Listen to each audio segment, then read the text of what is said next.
എൻ്റെ പൊന്നു ധർമ്മജൻ സാറേ, സീരിയലുകളെക്കുറിച്ച് നടനും ചലച്ചിത്ര അക്കാദമി ചെയർമാൻ കൂടിയായ പ്രേംകുമാർ പറഞ്ഞതിനെതിരെ അങ്ങയുടെ ഫേസ്ബുക്ക് പേജിൽ വിമർശിച്ചു കണ്ടു. പ്രേംകുമാർ ഇത്ര വലിയ നടനാകും മുൻപ് സീരിയലിൽ അഭിനയിച്ചിരുന്നുവെന്ന് താങ്കൾ പറഞ്ഞു.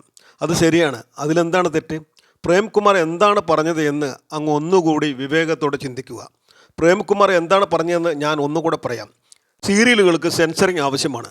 ചില മലയാളം സീരിയലുകൾ എൻഡോസൾഫാൻ പോലെ സമൂഹത്തിന് മാരകമാണ്. ടെലിവിഷൻ സീരിയലുകൾ കുടുംബ സദസ്സിലേക്കാണ് എത്തുന്നത്. ഈ ദൃശ്യങ്ങളുടെ ശീലത്തിൽ വളരുന്ന കുട്ടികൾ ഇതാണ് ജീവിതം, ഇങ്ങനെയാണ് മനുഷ്യബന്ധങ്ങൾ എന്നൊക്കെയാവും കരുതുക. ഓർക്കുക, ചില മലയാളം സീരിയലുകളെക്കുറിച്ചാണ് അദ്ദേഹം പറഞ്ഞത്. മൂവന്തി നേരത്ത് നട്ടുച്ചയ്ക്കും ചില സീരിയലുകൾ കുടുംബ ബന്ധങ്ങളെ തകർക്കുന്ന കുടിലതന്ത്രങ്ങൾ മെനയുന്ന കൊടും വിഷമമാണ് വിളമ്പുന്നത്. അടുക്കളയിൽ പാചക ജോലി ചെയ്യുന്ന കഥാപാത്രങ്ങൾ പോലും പട്ടുസാരിയുടെ പളവളപ്പിലാണ് തിളങ്ങുന്നത്. എല്ലാം സമ്പന്നവർഗത്തിൻ്റെ കഥകൾ.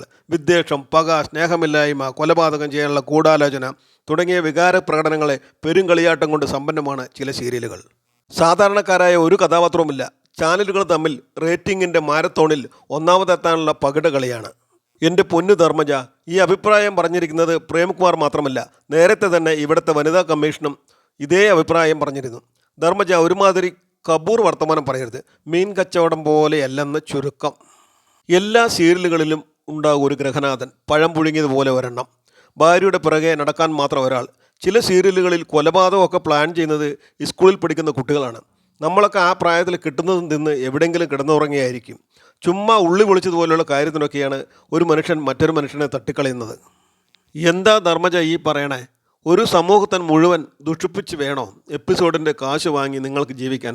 നിങ്ങൾക്ക് മാത്രം ജീവിച്ചാൽ മതിയോ? സാമൂഹിക പ്രതിബദ്ധത എന്നൊരു സാധനമുണ്ടോ? പ്രേമേട്ടൻ പറഞ്ഞതുപോലെയുള്ള സീരിയലുകൾ സെൻസറിങ് വേണം, നിയന്ത്രണം വേണം. സാധാരണക്കാരായ ഒരുപാട് ആളുകൾ ഇതുകൊണ്ട് ഇൻഫ്ലുവൻസ് ചെയ്യപ്പെടുന്നുണ്ട്. അതിൻ്റെ തെളിവാണ് സാധാരണക്കാരുടെ ഇടയിൽ നടക്കുന്ന കുറ്റകൃത്യങ്ങളുടെ വർധനവ്. എന്താ ധർമ്മജ, അഭിപ്രായം മാറ്റി പറയുന്നതാണ് നല്ലത്. അവിഹിത ബന്ധങ്ങൾ, താറുമാറായ കുടുംബ ബന്ധങ്ങൾ ഈ തലമുറയ്ക്കോ വരും തലമുറയ്ക്കോ യാതൊരു ഗുണവും ചെയ്യാത്ത, എന്നാൽ ഒരു സ്ലോ പോയ്സൺ പോലെ സമൂഹത്തെ മോശമായി ബാധിക്കുന്ന സീരിയലുകൾ എൻഡോസൾഫാൻ തന്നെയാണ്. തുടർച്ചയായി ഇതിങ്ങനെ കണ്ടുകൊണ്ടിരിക്കുകയാണെങ്കിൽ 6 വയസ്സ് മുതൽ 60 വയസ്സ് വരെയുള്ള ആൾക്കാരുടെ സ്വഭാവം സ്വാധീനിക്കപ്പെടുക തന്നെ ചെയ്യും. ധർമ്മജൻ സാറ് ഒന്നും മറിച്ച് ചിന്തിക്കുന്നത് വളരെയധികം നല്ലതായിരിക്കുമെന്നാണ് GPS മീഡിയയുടെ അഭിപ്രായം.